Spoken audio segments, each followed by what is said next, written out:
Hey guys, तो इस video में हम लोग आगे बात करेंगे अपने कुछ और टॉपिक की, जिसमें हम कहेंगे एक्सेलरेशन के बारे में बात करेंगे। इसके पहले हम लोगों ने डिस्टेंस डिस्प्लेसमेंट पर बात कर ली है, कुछ अच्छे कॉन्सेप्ट थे और उसमें कॉन्सेप्चुअल क्लैरिटी भी अब हमारी आ गई है।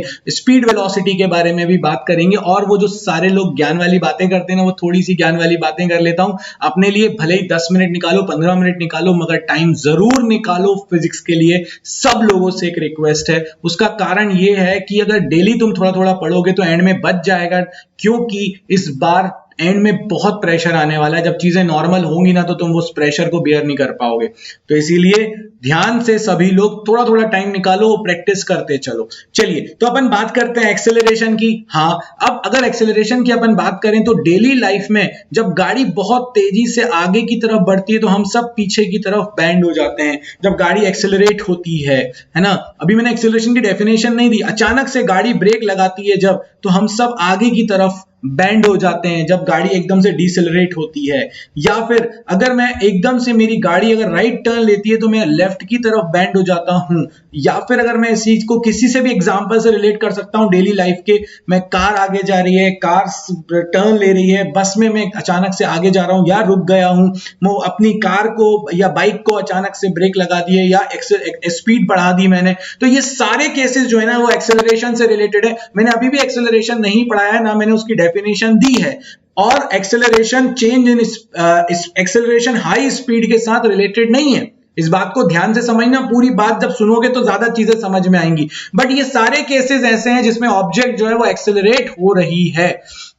जैसे मैं आपको एक एग्जांपल पूछता हूं, आप सबसे क्वेश्चन पूछता हूं कि अगर एक कांस्टेंट स्पीड से 80 किलोमीटर पर आवर से एक कार जा रही है कांस्टेंट स्पीड से, और एक एयरप्लेन हॉरिजॉन्टली जा रहा है 1000 किलोमीटर पर आवर की स्पीड से, in which case do you think acceleration is involve? मैं कमेंट में आंसर का इंतजार करूंगा कि भाई तुम इसमें आंसर दे रहे हो। In which case it is accelerating? The answer is in none. Why? Because they all are moving with a constant speed, यानी कि कोई एक्सेलरेशन नहीं था। तो क्या एक्सेलरेशन हाई स्पीड से रिलेट होता है? मतलब हाई स्पीड होगी तो एक्सेलरेशन होगा? इसका भी आंसर है नहीं दोस्तों। Acceleration is not involve with high speed. Acceleration exist when there is change in speed. Now I am coming to the slowly coming to the definition वाला पार्ट, है ना। बट समझो, acceleration is not related to high speed. Acceleration is related to change in velocity. ठीक है, high speed से मतलब नहीं है, चेंज इन वेलोसिटी से मतलब है। जब भी चेंज इन वेलोसिटी होगा, वहां पर क्या एग्जिस्ट करेगा? वहां पर एग्जिस्ट करेगा एक्सेलरेशन। और आगे बढ़ते हैं भाई, ठीक है। तो और वेलोसिटी के पास क्या होता है? वेलोसिटी के पास मैग्नीट्यूड, स्पीड लिखा है मतलब मैग्नीट्यूड हो गया, क्योंकि स्पीड ये तो सिर्फ मैग्नीट्यूड वाला पार्ट है, ठीक है। मतलब मुझे सिर्फ 2 3 4 5 डायरेक्शन से मतलब नहीं, बट वेलोसिटी में मैग्नीट्यूड भी आता है और डायरेक्शन भी आती है। So direction is also there, magnitude is also there. जब हम वेलोसिटी की बातें करते हैं तो जब भी वेलोसिटी में चेंज होगा, याद रखना इस बात को, दोनों के कारण एक्सेलरेशन आएगा। आप मैग्नीट्यूड बदल रहे हो तो भी एक्सेलरेशन आएगा, अगर आप डायरेक्शन बदल रहे हो तो भी एक्सेलरेशन आएगा। अभी भी एक्सेलरेशन को डिफाइन नहीं किया है, बट हाँ इतना जरूर मुझे समझ में आ रहा है कि ये वेलोसिटी से रिलेटेड है। जब भी वेलोसिटी चेंज होगी तो एक्सेलरेशन आएगा, ठीक है। एक और बहुत छोटे छोटे सी बातें बता रहा हूं तुमको, मगर बहुत काम की बातें हैं। जैसे अगर मेरे पास एक ऑब्जेक्ट है, ये ऑब्जेक्ट यहां से यहां पहुंच गई कितनी देर में? 5 सेकंड में। इनिशियली स्पीड 0 थी, फाइनली स्पीड क्या हो गई उसकी? 20 kilometre per hour. Speed change हुई कि नहीं हुई? स्पीड चेंज हुई, मैग्नीट्यूड बदल रहा है, वेलोसिटी यहां पर बदल रही है। इसका मतलब है कि यहां पर एक्सेलरेशन एग्जिस्ट करेगा। एक और एग्जांपल देता हूं, डायरेक्शन से रिलेट करते हैं अब अपन इसको। अब जैसे ये 20-30 किलोमीटर पर आवर है, नाउ स्पीड का मैग्नीट्यूड कांस्टेंट है, 30 किलोमीटर पर आवर की स्पीड से कंटिन्यूअसली मूव कर रहा है, तो स्पीड का ये मैग्नीट्यूड बदल रहा है क्या? नहीं बदल रहा। बट क्या यहां पर एक्सेलरेशन है? कमेंट में आंसर दो तुरंत कि क्या यहां पर एक्सेलरेशन है, यस और नो। और मुझे पूरी उम्मीद है कि तुम्हारे आंसर्स बिल्कुल सही आ रहे होंगे, और आंसर है yes, because acceleration is involve with velocity and velocity having both magnitude and direction. So कुछ भी बदला, यहां पर वेलोसिटी का मैग्नीट्यूड नहीं बदल रहा है, बट डायरेक्शन बदल गई है। और अगर डायरेक्शन बदल गई है तो वहां पर क्या एग्जिस्ट करेगा? एक्सेलरेशन एग्जिस्ट करेगा। तो यार अब मेरे पास बिल्कुल क्लैरिटी आती जा रही है धीरे धीरे कि भाई जब भी डायरेक्शन बदलेगी या मैग्नीट्यूड बदलेगा वेलोसिटी की, तो वहां पर ऑब्जेक्ट में एक्सेलरेशन आ जाएगा। तो अब अपन डिफाइन कर लेते हैं इस चीज को। तो acceleration is what? Acceleration is defined as rate of change of velocity. और अच्छा करना है इसको तो यहां पर एक वर्ड और ऐड कर दो, time rate of change of velocity, यानी change in velocity with respect to time is basically known as acceleration. And यहां पर अगर तुम गौर से देखो तो acceleration is change in velocity upon time. अब अगर इनिशियल वेलोसिटी आपकी u है, फाइनल वेलोसिटी आपकी v है, तो आप क्या लिखोगे एक्सेलरेशन को? Acceleration will be final velocity v minus u upon time कितना लगा t माइनस 0, अगर इनिशियल को तुमने 0 माना है तो। और इसी चीज में एक चीज ऐड कर लेते हैं अपन कि भाई अगर मैं आपसे कहूं ये v1 है, ये v2 है, यहां टाइम t1 है, यहां टाइम t2 है, अब एक्सेलरेशन लिखिए, तो भाई कोई नया काम नहीं कर रहे हो, v2 minus v1 upon t2 minus t1, change in velocity upon time interval, t1 से t2 टाइम चेंज हुआ जब वेलोसिटी v1 से v2 चेंज हुई मेरी। ठीक है, तो बिल्कुल क्लियर है मेरे पास दिमाग में फॉर्मूला। ये तुम्हारा मैंने पुराना वाला जो 9th में दिखता था वैसा फॉर्मूला लिख दिया। अभी अपन थोड़ा कॉम्प्लेक्स करके लिख सकते हैं, तो ये मैंने लिख दिया delta v bye delta T. और तुम्हें याद होगा जब डेल्टा अपन लोग लिखते हैं, याद करो डेल्टा बड़ा, यानी ये कौन सा एक्सेलरेशन निकाल के लाए हो तुम? ये एवरेज एक्सेलरेशन है, ये एवरेज एक्सेलरेशन। एक छोटा सा क्वेश्चन कर लेते हैं, इसका आंसर दो जरा जल्दी से कि भाई आपके पास एक ऑब्जेक्ट है जो ए पॉइंट से बी पॉइंट की तरफ जा रहा है, स्पीड हो रही है 0 से 10 metre per second in 5 seconds, क्या आएगा इसका एक्सेलरेशन? आंसर दे दो तुरंत, ऑब्वियसली ओरल क्वेश्चन है, 9th क्लास का बस बेसिक क्वेश्चन है, मगर ये फॉर्मूला चेक करा देगा।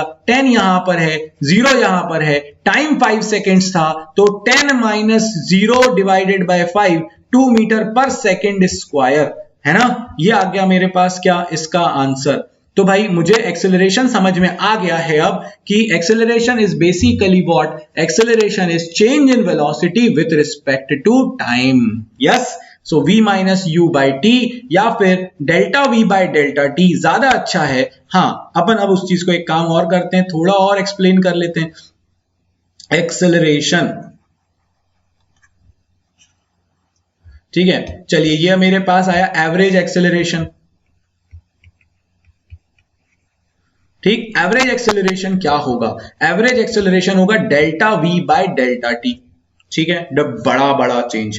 और अगर किसी ने बोला इंस्टेंटेनियस, भैया याद आया कुछ? इंस्टेंटेनियस एक्सेलरेशन का क्या मतलब होता है? एक्सेलरेशन एट दैट इंस्टेंट, उस इंस्टेंट पर जो एक्सेलरेशन होता है उस एक्सेलरेशन को हम बोलते हैं इंस्टेंटेनियस एक्सेलरेशन, और उसे हम लोग लिखते हैं dv बाय dt। डेल्टा की जगह d आ जाता है, याद आया कुछ? डी डिफरेंशिएशन की वजह से, बट डी मतलब स्मॉल, छोटा, और डेल्टा मतलब बड़ा, तो बिग चेंज, एवरेज लेते टाइम बड़ा चेंज ले रहे हैं हम, और स्मॉल डी ये क्या है? बहुत छोटा सा चेंज है, क्योंकि उसी समय बात कर रहा हूं मैं, तो है ना? तो अगर डेल्टा की बात करेंगे तो एवरेज, डी की बात करेंगे तो इंस्टेंटेनियस। तो इंस्टेंटेनियस एक्सेलरेशन क्या होगा? डिफाइन क्या करोगे? वर्ड बताया था ना, इंस्टेंट, वो इनो वाला एग्जांपल दिया था, याद आया हो? इंस्टेंटेनियस एक्सेलरेशन मतलब जिस acceleration of a particle at that instant, उस इंस्टेंट पर जो एक्सेलरेशन आएगा उसे इंस्टेंटेनियस एक्सेलरेशन कहूंगा। और जो total change in velocity upon total time होगा, that is actually average acceleration. Total बड़ा, इंस्टेंट उसी समय बहुत छोटा, इंस्टेंटेनियस एक्सेलरेशन। चलो अभी अपन मानते कहां हैं, थोड़ा और आगे बढ़ जाते हैं, नाउ इसमें अब अपन लोग बात करते हैं इसकी एसआई यूनिट के बारे में। ठीक है, याद आया कुछ? एसआई यूनिट, सिस्टम दी इंटरनेशनल है, 1960 पेरिस एक स्टैंडर्ड यूनिट सेट की गई थी जिसको वर्ल्ड वाइड एक्सेप्ट किया गया था। चलिए उस पर आगे बात कर लेते हैं। Acceleration is equal to delta V by delta T या डीवी बाय डी टी, कोई फर्क नहीं पड़ रहा, यूनिट तो सेम रहेगी। भैया ऐसा थोड़ी ना होता है कि एवरेज के टाइम पर तुम कुछ और बोल दो और इंस्टेंटेनियस के टाइम पे कुछ और बोल दो, ऐसा नहीं होता है ना। मतलब अगर सपोज करो मैं आपसे बोलूं साल भर की आपकी इनकम और आज की आपकी इनकम, तो साल भर की इनकम को जो मैं बोलूंगा वो रुपीज नहीं होंगे, वो डॉलर्स हो जाएंगे, है ना। और जो मेरी आज की इनकम है वो पैसों में मैं लिख देता हूँ, रुपीज में लिख देता हूँ, ऐसा नहीं होता। करेंसी को चेंज कर डाला अपन ने, ऐसा नहीं होगा। यूनिट तो वही रहेगी, चाहे तुम एवरेज की बात करो, चाहे इंस्टेंटेनियस की बात करो, एनर्जी चाहे काइनेटिक हो चाहे पोटेंशियल हो, एनर्जी तो एनर्जी है, तो उसकी यूनिट वैसी वही रहेगी। तो एनर्जी यूनिट्स हमेशा सेम रहती हैं। कई लोगों को डाउट आ जाता है, इसलिए डिस्कस कर लिया। मजेदार टॉपिक्स हैं, बहुत मजा आता है जब क्लास में इनको प्रैक्टिकली करके देखो ना। मतलब एक्सरसाइज करने की कोई जरूरत नहीं। अगर आप एक्सेलरेशन पढ़ा रहे हो ना, तो क्लास में इतनी दौड़ा भागी हो जाएगी ना कि पसीने पसीने हो जाएंगे हम, और तुम भी हंस हंस के लोटपोट हो जाओगे और बाद में बोलोगे हाँ यार ये एक्सेलरेशन था एक्चुअली में। तो बहुत मजा आता है जब अपन लोग लाइव बात कर रहे होते हैं ऑफलाइन क्लास में। ऑनलाइन क्लास में भी मैं पूरे मजे देने की कोशिश कर रहा हूं, तुम बस फील करते जाओ। चलिए, तो वेलोसिटी की बात करें तो वेलोसिटी की यूनिट थी मीटर पर सेकंड, टाइम की यूनिट है second, so it becomes metre per second square. So acceleration is basically metre per second square. Now अभी भी नहीं माने अपन, हमने कहा भाई हम तो एक स्टेप और आगे जाएंगे। तो अगर आप लोग देखें सीजीएस यूनिट की बात करें तो सीजीएस यूनिट क्या आएगा हमारे पास एक्सेलरेशन का? सीजीएस यूनिट हमारे पास आएगा सेंटीमीटर पर सेकंड स्क्वायर। भाई C for centimetre, G for gram, S for second, तो सेंटीमीटर पर सेकंड स्क्वायर। इसके बाद हमने कहा था डायमेंशनल फॉर्मूला, जिसने भी लास्ट क्लास की है डायमेंशनल का, मैंने थोड़ा थोड़ा बेसिक दिया था तुमको उसमें, कि जब भी हम लोग डायमेंशनल फॉर्मूला लिखते हैं तो हम ये बताते हैं कि कोई भी डिराइव्ड फिजिकल क्वांटिटी जिसको जो खुद एक्सप्लेन नहीं हो सकती, जिसको एक्सप्लेन करना पड़ेगा। तुम सब फंडामेंटल हो, तुम सब फंडामेंटल हो, अपने आप में फंडामेंटल हो, बट जो इंसान, सपोज करो इस समय एक पेशेंट है जो कि बेड पर लेटा हुआ है, वो डिराइव्ड हो गया इस समय, क्योंकि उसको फंडामेंटल, तुम्हारी जरूरत पड़ेगी उनको चलने के लिए, तुम्हारी जरूरत पड़ेगी उनको किसी भी चीज के लिए, तो वो एक्चुअली डिराइव्ड हो गए। तो डिराइव्ड मतलब जो डिपेंडेंट हो गए हैं फंडामेंटल्स पर। फंडामेंटल मतलब जो किसी की जरूरत नहीं है, उनको सेल्फ एक्सप्लेनेटरी है। मैंने बताया था मास, लेंथ और टाइम। तो सेंटीमीटर यानी कि अपने पास हो गया लेंथ, और सेकंड मतलब टाइम, तो टाइम का स्क्वायर। वैसे भी वेलोसिटी का lt माइनस वन था, अपॉन टाइम का हो जाएगा t, तो ये हो जाएगा t स्क्वायर। तो जब इसको सॉल्व करेंगे तो ये आ जाएगा lt माइनस टू। आप चाहें तो इसको लिख सकते हैं m0 l1 t minus two. This will be the dimensional formula of acceleration. याद कर डालना, बिल्कुल दिमाग में बिठा लेना अच्छे से। चलो, अभी आपको इतनी बात समझ में आ गई? हाँ बिल्कुल आ गई।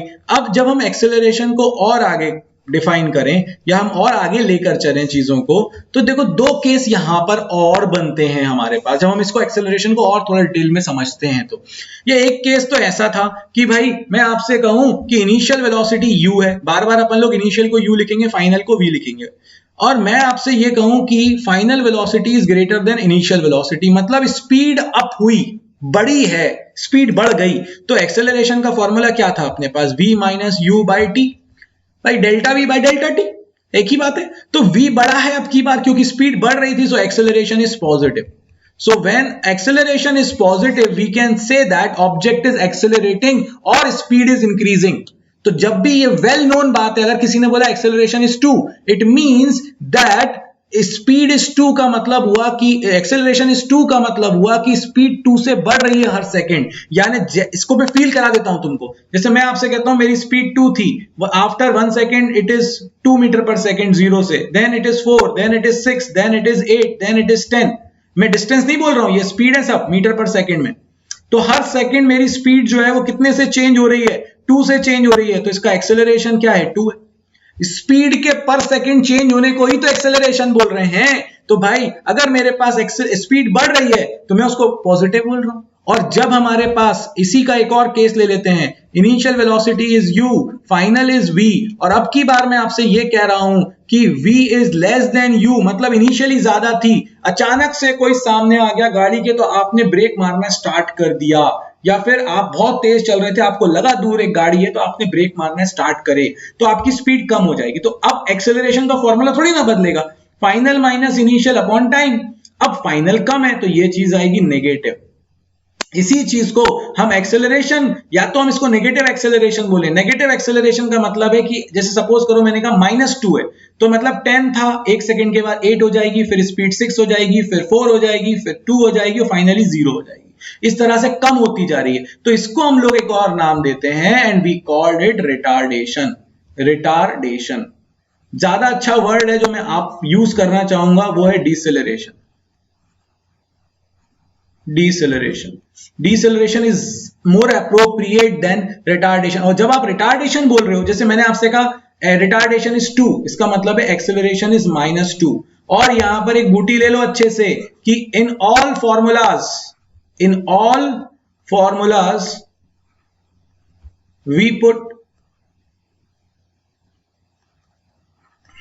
एक्सेलरेशन, कभी भी रिटार्डेशन नहीं रखते हमेशा। अगर उसने बोला रिटार्डेशन 2 है तो वहां पर -2 रखो, क्योंकि आपका अगर एक्सेलरेशन -2 है तो रिटार्डेशन +2, बिकॉज रिटार्डेशन अपने आप में ही नेगेटिव साइन को लेके बैठा हुआ है।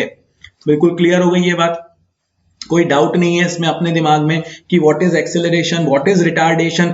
कब पॉजिटिव होता है, जब स्पीड बढ़ रही होती है तो एक्सेलरेशन पॉजिटिव, जब स्पीड कम हो रही होती है तो एक्सेलरेशन नेगेटिव होता है हमारे पास। नेगेटिव एक्सेलरेशन को हम रिटार्डेशन भी कह सकते हैं। इसकी यूनिट होती है हमारे पास मीटर पर सेकेंड स्क्वायर। इसका डायमेंशनल फॉर्मूला होता है LT-2। हमने इंस्टेंटेनियस को भी देखा, हमने एवरेज को भी देखा। हमने एक बात और अच्छे से समझ ली कि इंस्टेंटेनियस के क्वेश्चंस हम करेंगे जब हम थोड़ी सी कैलकुलस सीखेंगे। अब हम लोग एक स्टेप और आगे बढ़ रहे हैं क्योंकि एक्सेलरेशन अब हमने सीख लिया। देखो अभी तक मैंने ना तुमको क्लासिफिकेशन नहीं दिया था कभी भी मोशन का, मैंने बस मोशन की डेफिनेशन दी थी, बट क्लासिफिकेशन नहीं दिया था बिकॉज आई डोंट लाइक कि इनिशियली मैं उन बारों में बातें करूं जो मैंने पढ़ाई ही नहीं हो। भाई अब मैं बोल सकता हूं, अब आप अपनी बुक को उठाकर देखोगे और उसमें स्टार्टिंग में ही दिया होगा, है ना, accelerated motion, non uniform motion, फलाना मोशन। अरे भाई मुझे पढ़ा तो लेने दो पहले, तुमने पढ़ाया ही नहीं, बच्चे के दिमाग में पहले से दिमाग में डाल दियो बेटा ये ऐसी वैरायटी होती है, राक्षस इतनी तरह के होते हैं, ये राक्षस मिलेगा, ये वहां मिलेगा, ये वहां मिलेगा, ये। अरे पहले आने तो दो सामने चीजों को, फिर हम उन सबको देख लेंगे। सो मोशन को हम अब 2 कैटेगरी में डिफाइन करते हैं। एक होती है हमारे पास यूनिफॉर्म मोशन, एक होता है हमारे पास नॉन यूनिफॉर्म मोशन। अब मैं इसको समझ पाऊंगा अच्छे से। यूनिफॉर्म का मतलब होता है वेलोसिटी कांस्टेंट हो, नॉन यूनिफॉर्म का मतलब है v इज नॉट कांस्टेंट। जब वेलोसिटी वेरिएबल होगी, बदलेगी, तो उसे मैं कहूंगा नॉन यूनिफॉर्म, और जब मेरी वेलोसिटी कांस्टेंट होगी तो उसे मैं कहूंगा यूनिफॉर्म। यूनिफॉर्म की तो कहानी खत्म, एक्सेलरेशन 0, क्योंकि अब मैंने एक्सेलरेशन सीख लिया है। वेलोसिटी बदलेगी तो एक्सेलरेशन आएगा, जब वेलोसिटी बदल ही नहीं रही तो एक्सेलरेशन कहां से आएगा। अब इसको भी अपन 2 कैटेगरी में डिवाइड कर देंगे। एक कैटेगरी होगी uniformly accelerated motion. Uniformly accelerated motion मतलब जो एक्सेलरेशन है वो कांस्टेंट हो, ए कांस्टेंट हो। और एक होता है हमारे पास नॉन यूनिफॉर्मली एक्सेलरेटेड मोशन।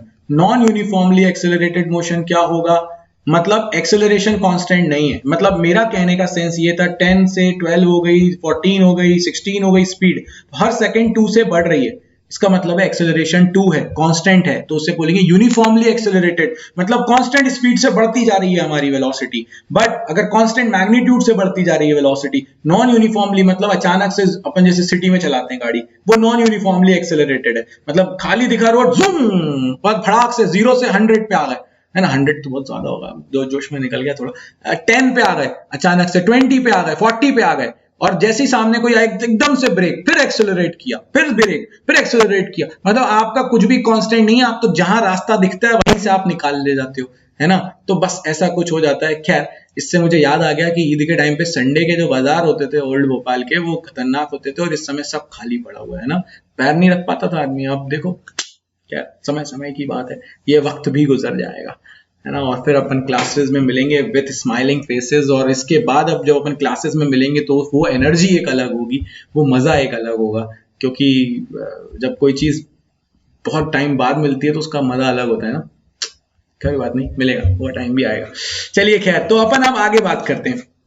मुझे बिल्कुल क्रिस्टल क्लियर हो गया मेरे दिमाग में कि भाई आपने मुझे बता दिया कितने तरह का मोशन होता है। हाँ, अब मुझे आता है वो अपनी पुरानी वाली इक्वेशंस, जिससे अपन बोलते थे इक्वेशंस ऑफ मोशन। हाँ, बट उनके लिए मुझे ग्राफ समझना पड़ेगा। ग्राफ की मुझे कम से कम 2 क्लासेस सेपरेट चाहिए जिसमें मैं ग्राफ की डिटेलिंग दे सकूं, क्योंकि ग्राफ एक ऐसा टॉपिक है जिसको समझ लिया ना दोस्तों तो मजा आ जाएगा, क्योंकि ऐसा कोई एग्जाम नहीं है इस वर्ल्ड का जिसमें ग्राफ पर बेस्ड क्वेश्चन ना आते हो।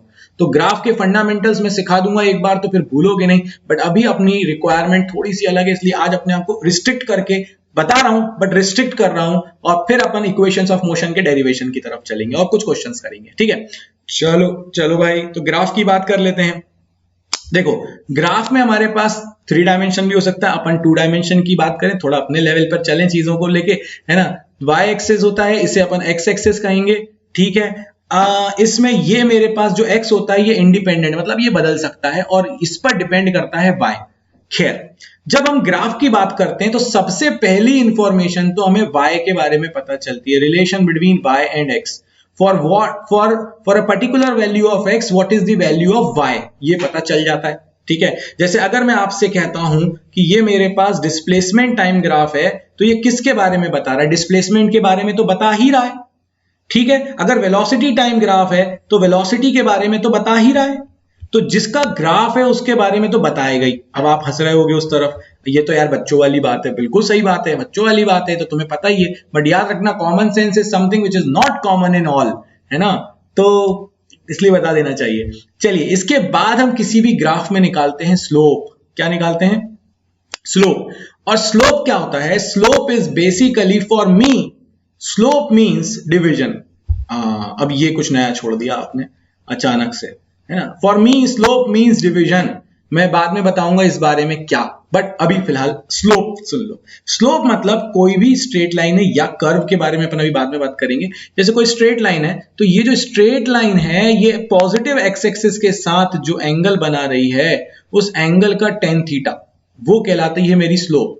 या फिर स्लोप का मतलब है, ऐसे समझो, change in y coordinate with respect to x, मतलब change in y upon change in x, मतलब जब x में चेंज हुआ इतना, तो उसके करस्पॉन्डिंग y में कितना चेंज हुआ, ठीक है। That is actually are delta y by delta x, change in y with respect to x। x के चेंज की वजह से चेंज में y में जो चेंजेस आ रहे हैं, so change in y upon change in x is known as slope.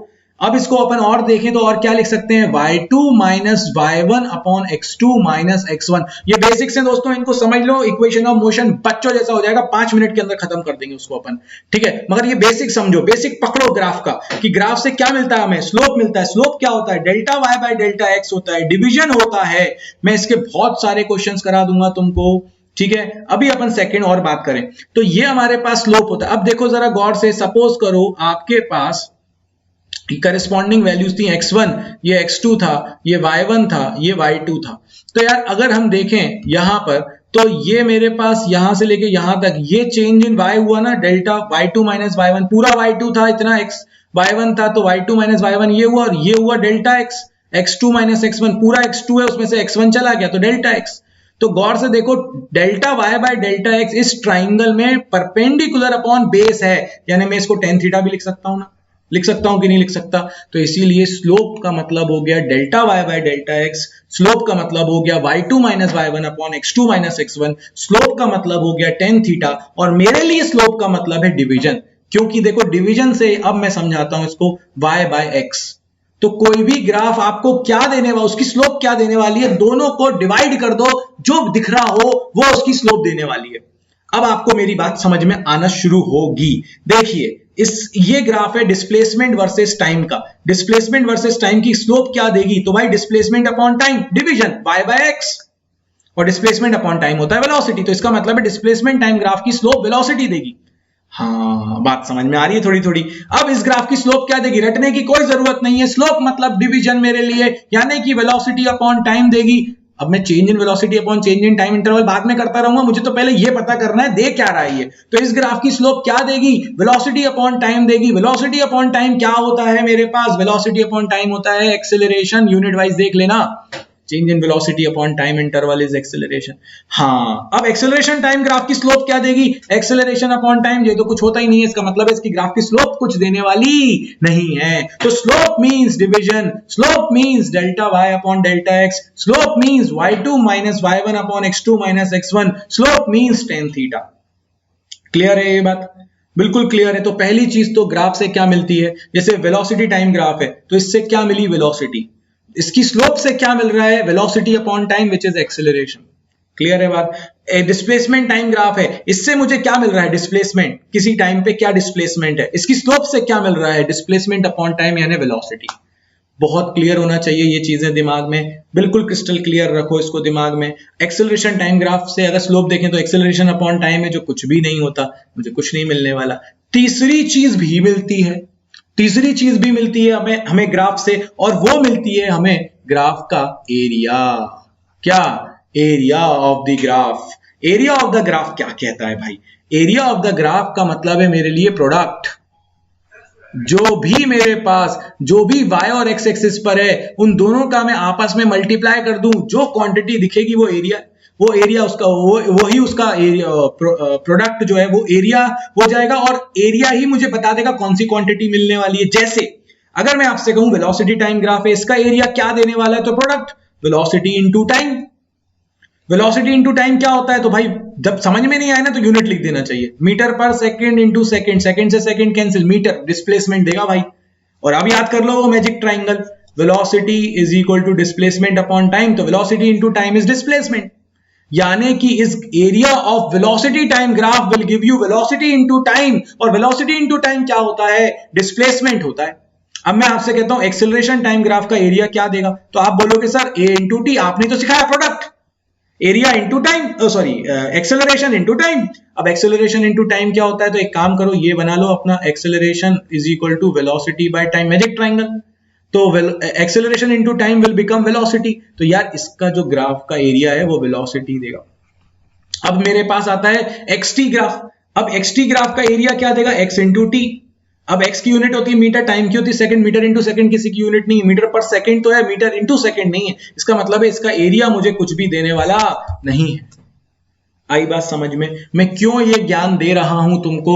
क्योंकि अगर तुम्हें स्लोप, एरिया और इन सब के बारे में स्पेशल नॉलेज होगा, ये जो बेसिक बातें हैं, कॉन्सेप्चुअल बातें हैं, अगर ये तुम्हें पता होंगी तो तुम इसके महारथी हो जाओगे, तुमको कोई प्रॉब्लम नहीं आने वाली है। ऐसे कई डेरिवेशंस, ऐसे कई एक्सप्रेशन तुम्हें आगे जाके और भी मिलेंगे, तो तुम उनको चुटकियों में सॉल्व कर ले जाओगे। तो मेरे लिए क्या मिलता है मुझे ग्राफ से? मुझे ग्राफ से तीन चीजें मिलती हैं। जिसका ग्राफ है उसकी इंफॉर्मेशन, एक स्लोप मतलब डिवीजन, उसके फॉर्मूले मुझे पता है, y2 minus y1 upon x2 minus x1, या फिर tan थीटा से भी मैं, अगर मुझे पॉजिटिव एक्स एक्सिस के साथ एंगल पता है तो मैं tan थीटा से भी उसकी स्लोप निकाल सकता हूं। और तीसरी चीज मुझे मिलती है एरिया। एरिया मुझे क्या देता है? उसका प्रोडक्ट, जो भी y है, जो भी x है, दोनों का मल्टीप्लाई कर दो, तो जो क्वांटिटी बनेगी वो वही उसका एरिया देने वाला है। एक एग्जांपल दे देता हूं, फिर अपन सीधे डेरिवेशन की तरफ बढ़ेंगे, बिल्कुल देरी नहीं करेंगे डेरिवेशन में अपन जाने में। चलिए बढ़ जाते हैं आगे। तो बहुत ही सिंपल सी बात करने वाला हूं मैं आपसे। भाई मैंने आपसे कहा कि ये मेरे पास, आराम से समझना इस बात को, और फॉर्मूला भी दे देता हूं। फॉर्मूला है मेरे पास P is equal to W by T, ठीक है, power is equal to work done upon time. अब मैं आपसे कहता हूं ये वर्क डन है, ये टाइम है, और ये मेरे पास एक ग्राफ दिया हुआ है, और ये एंगल दिया हुआ है 30 डिग्री। बताइए पावर क्या होगी? मैंने वर्क पावर एनर्जी आपको नहीं पढ़ाया, मैंने सिर्फ ग्राफ का कॉन्सेप्ट पढ़ाया है। तो और मैंने फॉर्मूला दे दिया जो आपको आगे जाके पता चल ही जाएगा, और वैसे पता भी होगा। तो अब मैं आपसे कहता हूं वर्क डन टाइम का ग्राफ है और पावर चाहिए। तो आपने कहा sir work done upon time is basically rate of doing work is known as power, यानी वर्क डन अपॉन टाइम होता है पावर। यानी इस ग्राफ में डिवीजन हो रहा है, ये डिवीजन का मतलब स्लोप है, तो इस ग्राफ की स्लोप क्या होगी? W by T. इस ग्राफ का एरिया क्या होगा?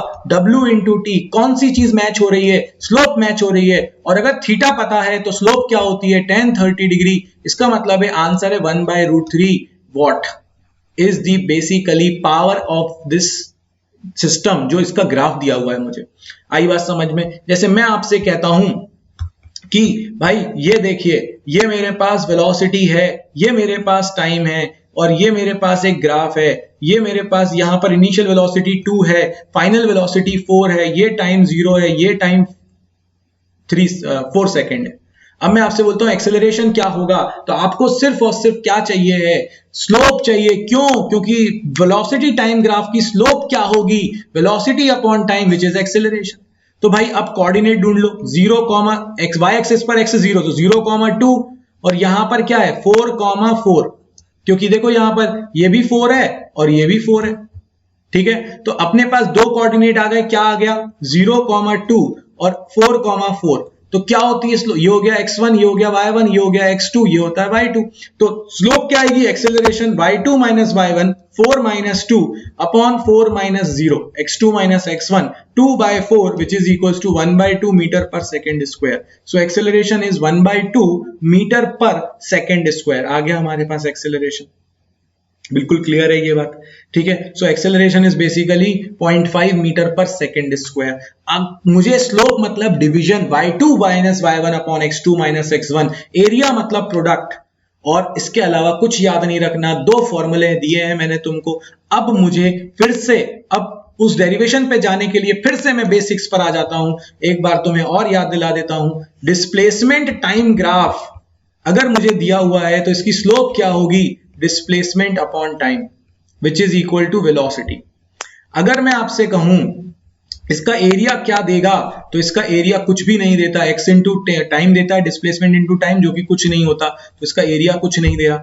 अब वेलोसिटी टाइम ग्राफ बनाते हैं। वेलोसिटी टाइम ग्राफ की बात करूं तो इसकी स्लोप क्या देती है मुझे? इसकी स्लोप देती है velocity upon time which is acceleration, और इसका एरिया क्या देता है मुझे? वेलोसिटी इंटू टाइम, जो कि क्या है? डिस्प्लेसमेंट। अब अगर मैं थर्ड ग्राफ की तरफ जाऊं तो एक्सेलरेशन टाइम ग्राफ, अगर एक्सेलरेशन टाइम ग्राफ की स्लोप देखूं तो स्लोप होती है एक्सेलरेशन अपॉन टाइम, जो कि कुछ भी नहीं है, ये कुछ भी नहीं है हमारे पास, ठीक है। और अगर अपन स्लोप देख इसका एरिया देखें तो इसका एरिया होता है velocity into time which is equal, sorry, acceleration into time which is equal to velocity. तो आप ये देखो कि इक्वेशंस निकालने के लिए बेस्ट ग्राफ कौन सा होगा। ऑब्वियसली तुम्हारा आंसर आ रहा है। देखो इस ग्राफ में एरिया नहीं मिलता, पहले वाले ग्राफ में इसमें एरिया नहीं मिल रहा, दूसरे वाले ग्राफ में हमको स्लोप से कुछ नहीं मिल रहा, ठीक है। इसका मतलब एकमात्र ऐसा ग्राफ है जिसकी हम जब स्लोप लेते हैं तो एक्सेलरेशन आ जाता है, जब एरिया लेते हैं तो डिस्प्लेसमेंट आ जाता है। तो वेलोसिटी टाइम ग्राफ से हम दोनों चीजें निकाल सकते हैं, एक्सेलरेशन भी निकाल सकते हैं, डिस्प्लेसमेंट भी निकाल सकते हैं, और वेलोसिटी तो वो खुद ही दे रहा है। तो बताओ सबसे बेस्ट ग्राफ कौन सा होगा जिससे इक्वेशंस ऑफ मोशन निकालें हम? वो होगा वेलोसिटी टाइम ग्राफ। अभी बात समझ में आई कि why we are preferring velocity time graph to derive equations of motion. Graph का कॉन्सेप्ट क्लियर हो गया। दूसरा, मैंने तुम्हारे दिमाग में से एक क्वेश्चन और हटा दिया कि मैं वेलोसिटी टाइम ग्राफ का यूज क्यों कर रहा हूं इक्वेशंस ऑफ मोशन को ड्राइव करने के लिए। ये बात भी तुम्हारे दिमाग में बिल्कुल अब क्रिस्टल क्लियर हो गई है। अब हम सबसे आसान तरीके से इक्वेशंस ऑफ मोशन को ड्राइव करने जा रहे हैं। इक्वेशंस ऑफ मोशन, चलिए भाई, ये लीजिए इक्वेशंस ऑफ मोशन आ गई अब आपके सामने। सबसे पहली इक्वेशन है क्या? v is equal to U plus A T. हमें ये पता है v क्या है? Final velocity. u क्या है? Initial velocity. इनिशियल वेलोसिटी, ठीक है। t a क्या है? Constant acceleration. हम जितनी भी इक्वेशंस ऑफ मोशन निकालते हैं उनमें एक्सेलरेशन को कांस्टेंट लेते हैं, कांस्टेंट एक्सेलरेशन, ठीक है। And then t is time, ठीक है। हर बार यही होगा, बस s डिस्प्लेसमेंट आ जाए। कौन सा ग्राफ प्रेफर करूं? मैंने प्रेफर किया कौन सा ग्राफ भैया? वेलोसिटी टाइम ग्राफ प्रेफर करूंगा। वेलोसिटी टाइम ग्राफ है तो इनिशियल वेलोसिटी होती है ना। इनिशियल वेलोसिटी क्या होती है? जिस टाइम पर अपन शुरू करते हैं उसे बोलते हैं t equal to 0।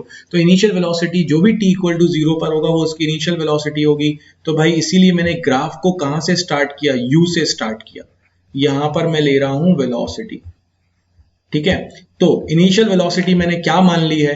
Initial velocity मैंने मान ली है कि मेरे पास u है, और फाइनल वेलोसिटी मेरे पास क्या है? तो फाइनल वेलोसिटी मैं मान लेता हूं कि v है। और उस समय टाइम कितना हुआ? इनिशियल टाइम 0 था, फाइनल टाइम क्या हुआ मेरे पास? t हो गया। क्लियर है ये बात? अब मुझे देखो इस केस में क्या नहीं चाहिए? डिस्प्लेसमेंट नहीं चाहिए। मुझे क्या निकाल कर लाना है? मुझे वेलोसिटी टाइम ग्राफ है और इसमें एक्सेलरेशन दिख रहा है। दिख रहा है क्या एक्सेलरेशन? देखो मैंने हाईलाइट किया, मुझे एक्सेलरेशन दिख रहा है इस इक्वेशन में। तो वेलोसिटी टाइम ग्राफ से सिर्फ इतना सोचो, मैं तो लिख दूंगा यहाँ पे, मैं यही सोचता हूं और मैं लिख भी लेता हूं अपने दिमाग में, और यहां पर तो नोटबुक में भी लिखना चाहिए। सिर्फ इतना सोचना है कि एक्सेलरेशन कैसे निकालें, क्योंकि ये रिलेट हो रहा है एक्सेलरेशन के साथ। तो भैया वेलोसिटी अपॉन टाइम होता है ना एक्सेलरेशन, तो slope of this graph slope of velocity time graph will be change in velocity upon time interval, जिसे हम क्या कहेंगे, एक्सेलरेशन कहेंगे। यही तो सीखा है हमने। स्लोप मतलब डिवीजन, बोलो वहां पे 5 बार बोलना कम से कम। स्लोप मतलब डिवीजन, स्लोप मतलब डिवीजन, स्लोप मतलब डिवीजन, स्लोप मतलब डिवीजन, स्लोप मतलब डिवीजन। और मैं पागल बिल्कुल भी नहीं हुआ हूं, तुमको ऐसा लग रहा हो कि क्यों बोले जा रहे हैं या वीडियो रिपीट हो गया है। वीडियो में बार बार एक ही चीज चली जा रही है, बिल्कुल नहीं चल रही है। मैं बार बार इसलिए बोल रहा हूं कि practice makes a man perfect, और ये कॉन्सेप्ट अगर तुम्हारे दिमाग में बैठ गया तो तुम फोड़ फाड़ मचा दोगे। तो इसीलिए इसको बिठाओ दिमाग में किसी भी तरह से, ठीक है। तो अपने पास ये 2 पॉइंट आ गए, एक हो गया 0, u और यहां पर आ गया t, v। ये है मेरे पास दो कोऑर्डिनेट्स। एक कोऑर्डिनेट हो गया मेरे पास 0, u, दूसरा कोऑर्डिनेट हो गया t, v।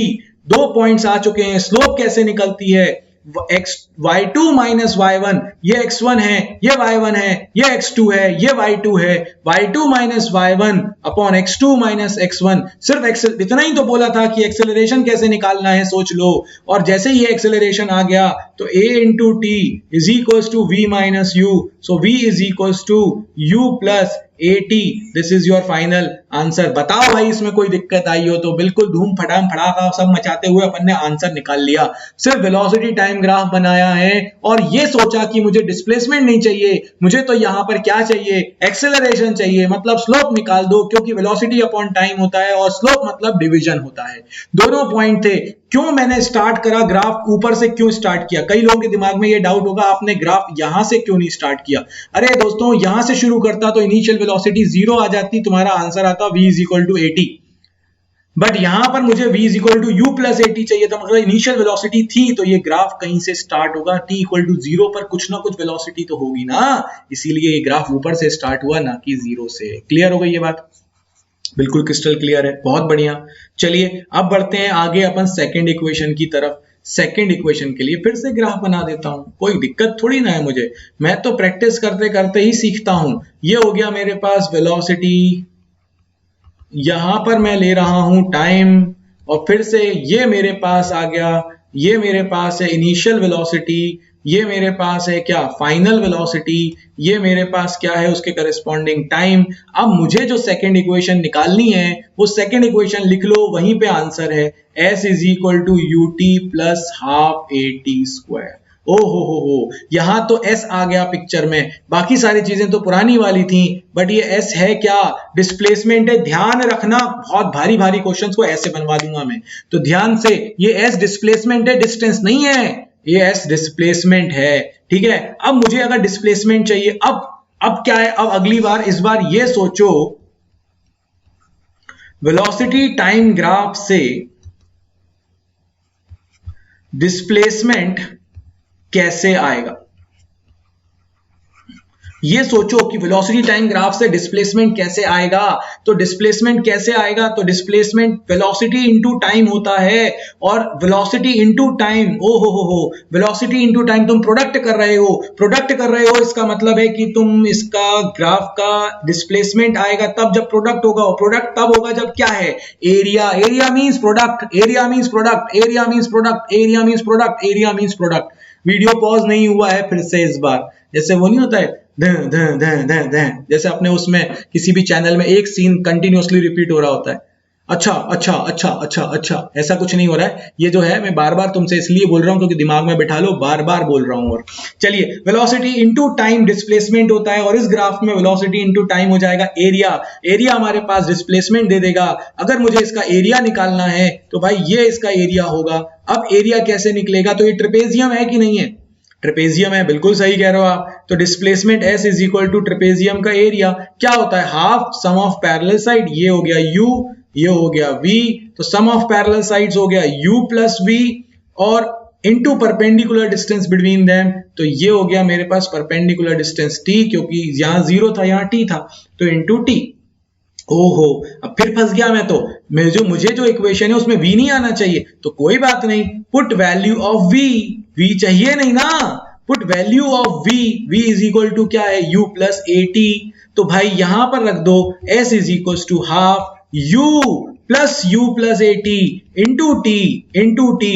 जैसे सॉल्व करोगे क्या मिल रहा है, s is equal to half 2u plus at into t, तो ये आ जाएगा s is equal to half 2ut plus 80 square, और जैसे ही 2 अंदर आ जाएगा, हाफ अंदर आ जाएगा, 2 से ये हो जाएगा 2ut/2 प्लस हाफ 80 स्क्वायर, 2 से 2 कैंसिल हो गया, क्या आ गया, s is equal to ut plus half 80 square. बताओ भाई इसमें कुछ नया किया मैंने क्या?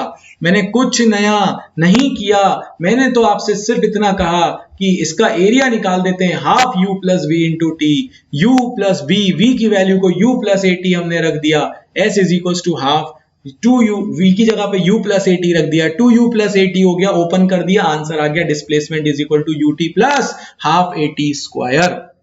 आया समझ में कि नहीं आया? आ गया है मुझे समझ में। इसमें कुछ भी नया काम नहीं था, कुछ भी बहुत बड़ा काम नहीं था, मगर सिर्फ इतना समझना बहुत ज्यादा जरूरी था कि क्या चाहिए और क्या नहीं चाहिए। मुझे डिस्प्लेसमेंट चाहिए था तो मैंने प्रोडक्ट निकाल दिया, क्या नहीं चाहिए था, final V velocity, final velocity नहीं चाहिए थी तो उसकी वैल्यू रख दी, डेरिवेशन खत्म। सबसे ज्यादा इंटरेस्टिंग आती है थर्ड इक्वेशन। चलिए बढ़ते हैं उसकी तरफ। तो ये क्लियर हो गया, बिल्कुल क्लियर हो गया। चलिए अब आते हैं अपन थर्ड इक्वेशन की तरफ। थर्ड इक्वेशन क्या कह रहा है अपन से? थर्ड इक्वेशन कह रहा है V square is equal to U square plus 2as। ओ हो, यहां क्या नहीं आ रहा? टाइम तो आ ही नहीं रहा, टाइम नहीं आ रहा इसमें। ओह, इस बार तो डिस्प्लेसमेंट भी है, एक्सेलरेशन भी है और v भी है, u भी है। बात ठीक है, कोई बात नहीं, कोई नया काम थोड़ी ना कर रहे हैं, कर देते हैं फिर से। ग्राफ तो वही है, ग्राफ तो वही है, वेलोसिटी टाइम ग्राफ है। चलिए वेलोसिटी टाइम ग्राफ बना दिया मैंने, वेलोसिटी टाइम ग्राफ फिर वहीं से स्टार्ट किया अपन ने। ये मेरे पास ये फाइनल वेलोसिटी को क्या ले लेते हैं अपन, v, इनिशियल वेलोसिटी को क्या ले लिया, u, फाइनल टाइम को क्या ले लिया, t। जानबूझकर बार बार ग्राफ बना रहा हूं मैं, चाहता तो पुराने ग्राफ दिखाता रहता तुमको। यहां पर क्या ले रहे हैं अपन, वेलोसिटी, यहां पर क्या ले रहे हैं अपन, टाइम। अब मुझे ना आसानी से जो दिख रहा है ना, देखो मुझे डिस्प्लेसमेंट चाहिए, मैं किसी भी तरह से एक्सेलरेशन ले आऊं और फिर डिस्प्लेसमेंट लाऊं तो भारी काम हो जाएगा। तो मुझे इसमें ना जो मेरा हीरो दिखा ना पिक्चर में, वो मुझे दिखा डिस्प्लेसमेंट। तो पुरानी वाली स्टेप रिपीट करके देखता हूं, अगर फंसूंगा तो सोचूंगा क्या करना है। तो मैंने क्या किया, displacement is equals to half u plus V into T. ये t है मेरे पास, ये मेरे पास u है और ये मेरे पास v है। Sum of parallel side into perpendicular distance between them. हाँ, अब क्या नहीं चाहिए, t नहीं चाहिए। और कौन सी इक्वेशन है ये ज्ञान की बात है, t नहीं चाहिए। और t नहीं चाहिए तो कौन सी इक्वेशन की हेल्प लें, फर्स्ट इक्वेशन। तो इसको इक्वेशन नंबर 1 बना दो। v is equals to U plus 80 था कि नहीं था, एक्सेलरेशन को चाहिए था पिक्चर में लाना, मुझे t नहीं चाहिए तो मैं v minus U is equals to 80, t की वैल्यू निकाल देता हूं v minus U upon a। भैया t चाहिए ही नहीं था, फर्स्ट इक्वेशन की तरफ भागे तुम। फर्स्ट इक्वेशन में जाते ही तुमने सबसे पहले क्या करा, t की वैल्यू निकाल दी और इस t की वैल्यू को इसमें रख दोगे। तो from equation 1 and 2, from equation 1 and 2 जैसे ही अपन सॉल्व करेंगे, s is equals to half v plus u, t की जगह पर आ जाएगा v minus u by a। तो s इज इक्वल्स टू, ये देखो ये मेरे पास बन गया a प्लस b, ये बन गया a माइनस b। तो भाई फॉर्मूला बता दो जरा जल्दी से, a plus b into a minus b is a square minus b square, v square minus u square. कुछ नया नहीं किया, 2a उधर चला गया, 2as is equal to V square minus U square. तो V square is equal to क्या आ गया, यू स्क्वायर प्लस 2as। हो गया प्रूफ कि नहीं हुआ? बताओ इसमें कुछ नया काम किया तो। फिर से डिस्प्लेसमेंट निकाला, डिस्प्लेसमेंट निकालने के बाद टाइम नहीं चाहिए था, बस ये की पॉइंट था। मैंने टाइम की वैल्यू फर्स्ट इक्वेशन से उठाई और रख दी। जैसे ही रखी, टाइम की value a plus B into A minus B के लॉजिक से मेरे पास डिस्प्लेसमेंट आ गया।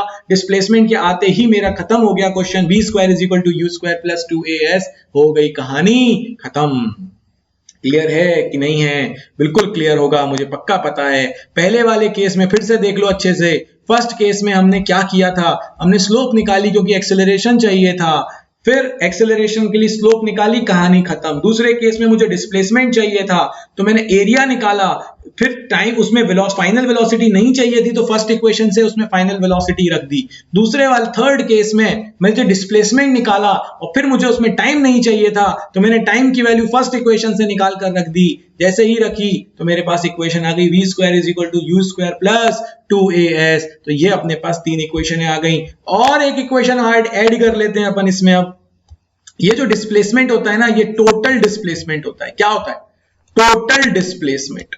अब आती है अपने पास फोर्थ इक्वेशन ऑफ मोशन। हो नया जोड़ दिया आपने, कुछ नया सिखा रहे हो आज आप। चलो ठीक है, नया सीख लेते हैं।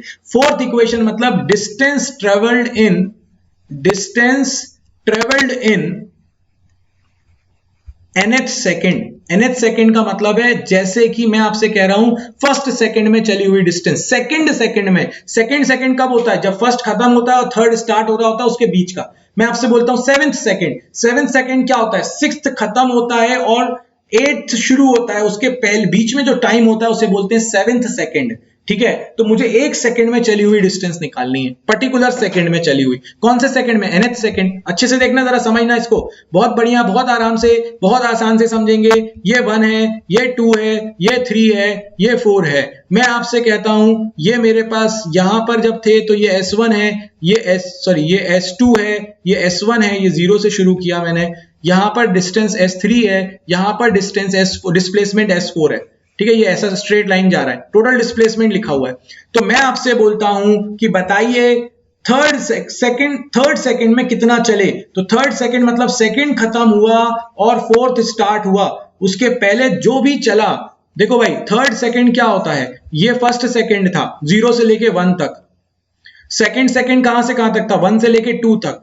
थर्ड सेकंड कहां से कहां तक था? सेकंड खत्म हुआ जहां से फोर्थ स्टार्ट हुआ, उसके बीच में जो टाइम था, ये थर्ड सेकंड है। समझ में आ रही है? 2 और 3 के बीच वाला जो जोन है, उस जोन को थर्ड सेकंड कहेंगे, क्योंकि उसके बाद फोर्थ लग गया। आई बात समझ में? तो देखो भाई, अगर मैं तुमसे बोलता हूं थर्ड सेकंड में चली हुई डिस्टेंस बताओ, तो आप मुझसे बोलोगे सर S3, पूरी डिस्टेंस यहां से लेके यहां तक की S3 है, और यहां से लेके यहां तक की S2 है, तो S3 माइनस S2, ये आ गया थर्ड सेकंड में चली हुई डिस्टेंस। अगर मैं आपसे बोलता हूं सेकंड में चली हुई डिस्टेंस बताइए, तो सेकंड में चली हुई डिस्टेंस क्या होगी? सेकंड में चली हुई डिस्टेंस होगी फर्स्ट के खत्म होते ही और थर्ड के स्टार्ट होने के बीच का, ये ग्रीन वाला जोन।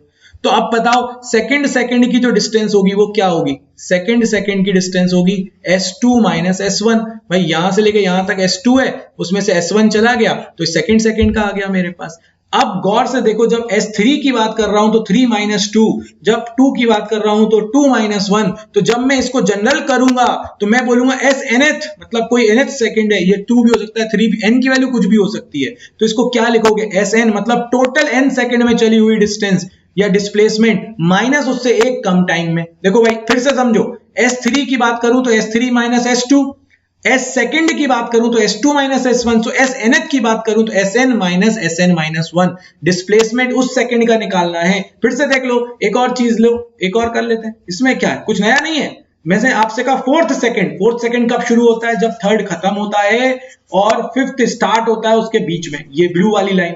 अब मैं आपसे कहता हूं बताइए मुझे S फोर्थ कितना है? तो आप बोलोगे S फोर्थ मतलब 4 सेकंड में चली हुई डिस्टेंस, डिस्प्लेसमेंट माइनस 3 सेकंड में चला हुआ डिस्प्लेसमेंट, दोनों का माइनस, तभी तो ये पूरा 4 S4, पूरा का पूरा 3 तक S3, दोनों को माइनस कर दिया, ब्लू वाली लाइन आ जाएगी कि नहीं? मतलब S फोर्थ चाहिए तो 4 और उससे एक कम S3 को माइनस कर दिया। ऐसे ही SNth चाहिए तो SN माइनस SN माइनस 1। ये n क्या है? वो टाइम है। जैसे फोर्थ सेकंड तो n की वैल्यू 4, फिफ्थ सेकंड तो n की वैल्यू 5, 6th सेकंड तो n की वैल्यू 7। ऐसी nth सेकंड जनरल कर लिया। तो देखो भाई, अब क्या है? SNth क्या होगा? तो UT, t की जगह पे n सेकंड है ना, तो UN plus half AN square, ठीक है, minus SNth UT plus half AT square. बस अब टाइम क्या है? n माइनस 1, तो S इंटू टी की जगह पे रख देंगे n minus 1 plus half AT square, T की जगह पे n माइनस 1। ठीक है, जनरलाइज कर रहे हैं और कुछ नहीं है दोस्तों। एक बार t की जगह पे n रखा है, एक बार t की जगह पे n माइनस 1। अब देखो जरा, u है ये। अब देखो जरा, इसको ओपन कर देते हैं। क्या आ रहा है ये? UN plus half AN square minus UN minus minus plus u minus का half AN square plus 1 minus 2n। ठीक है, सिर्फ कुछ नहीं करा, माइनस के साथ अंदर ओपन कर दिया। जैसे ही ओपन किया, देखो गौर से, UN से UN कैंसिल हो गया कैंसिल, ठीक है। U लिखा हुआ है, बचा हुआ है, बचा रहने दो, प्लस ये वाला U बचा है। क्या बचा है? हाफ AN स्क्वायर बचा है, माइनस ब्रैकेट ओपन कर दिया, या देखो ये वाला ब्रैकेट ओपन करा, तो half AN square minus A by 2 minus minus plus 2n into A by two. तो देखो जरा गौर से क्या कैंसिल हो रहा है, ये हाफ ए एन स्क्वायर भी क्या हो गया, कैंसिल हो गया। ठीक है, तो देखो गौर से क्या बच रहा है, ये बच रहा है u plus 2n into A by two minus A by two. ठीक है, तो अपन बुक्स के स्टैंडर्ड की तरह लिख देते हैं, ए बाई टू दोनों में है तो कॉमन ले लो, तो u plus A by two common 2n minus 1, this is the distance travelled in nth second. एक सेकेंड में चली हुई डिस्टेंस जो होती है वो कितनी होती है, u plus a by two into 2n minus 1। अब a की वैल्यू कुछ भी हो सकती है, ये आ गया मेरे पास एस एन एथ। तो एस एन एथ की वैल्यू फिर से बोल रहा हूं, व्हाट इज एस एन एथ, distance travelled by the object in 1 second. तो ये कितना होगा एस एन एथ होगा u plus A by two into 2n minus 1। हो गई कहानी खत्म। तो एस एन एथ मेरे लिए अब बहुत आसान हो गया कैलकुलेट करना, कोई बहुत भारी भरकम काम मैंने नहीं किया है। एक सेकंड में चली हुई डिस्प्लेसमेंट निकाली, एस एन एथ चाहिए था तो S N minus 1, S ninth चाहिए तो S 9 minus S 8, S 15th चाहिए तो एस 15 माइनस एस 14। बस वही किया है, एक उस जिसमें निकालना है उसको एक पहले वाले से क्या कर दिया, माइनस कर दिया, और कैसे आया वो भी मैंने तुम्हें समझा दिया। तो यार ये अपने लिए हो गए सारे के सारे इक्वेशंस ऑफ मोशन के डेरिवेशन।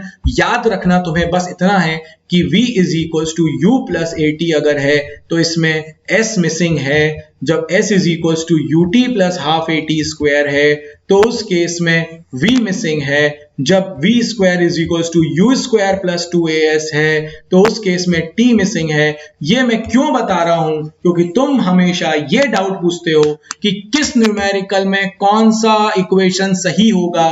तो जिसको ये पता है कि किस इक्वेशन में क्या नहीं है वो ये क्वेश्चन सॉल्व कर सकता है। अगर मुझे v u और a में रिलेशन चाहिए तो मैं क्यों जाऊंगा किसी और पर, s है, अगर s नहीं है तो मैं फर्स्ट इक्वेशन पे जाऊंगा, अगर v नहीं है तो मैं आंख बंद करके सेकंड इक्वेशन पे जाऊंगा, अगर t नहीं है तो मैं आंख बंद करके थर्ड इक्वेशन की तरफ जाऊंगा। तो जब हम नेक्स्ट क्लास में न्यूमेरिकल्स करेंगे तो आंख बंद करके डिसाइड कर लेना कि क्या मिसिंग है, जो नहीं है वो उस क्वेश्चन की तरफ जाएगा, जो है वो डिसाइड नहीं करवाएगा कौन सी इक्वेशन में जाऊं, जो नहीं है वो ये तीन में से एक डिसाइड करवा देगा कि कौन सी इक्वेशन तुम्हारे लिए ज्यादा सुटेबल है।